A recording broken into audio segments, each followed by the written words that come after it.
The ongoing counter-offensive by Ukraine against Russian forces will be difficult, and the cost of the operation to retake territory is likely to be high. On Friday, Ukrainian military officials reported progress along the front line in a number of locations. The attacks by Ukraine has started, and they are moving steadily forward. This is a very challenging battle. It's going to be a very time-consuming and expensive fight because of how violent it is. Given that the war was a marathon, rather than a sprint, Kyiv required both immediate and long-term support. Despite Russia's initial losses, Ukraine continued to have sufficient firepower to launch its counter-offensive.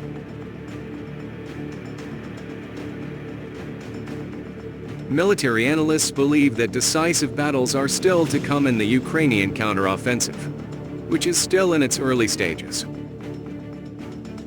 In two significant pushes in the south, Ukraine has so far reclaimed at least 7 communities and about 72 square kilometers of land.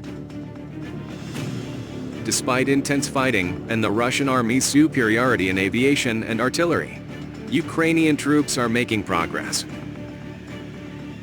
The key test of Ukraine's offensive, however, is still to come because Ukrainian forces have not yet reached the most robust Russian defensive positions, which are located some distance from the front line.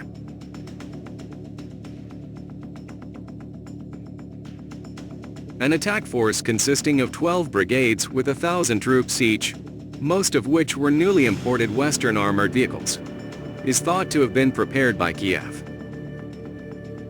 Despite Russian President Putin's admission that his army lacks drones and missiles, Russia has intensified its bombing campaign recently.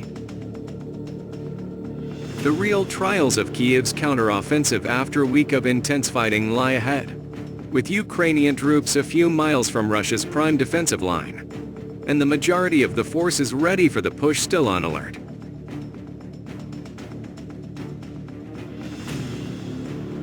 From the boundary of western Russia all the way to the occupied Crimea on the Black Sea, Russia has set up thousands of defensive positions, including landmines, anti-tank ditches, and rows of asphalt.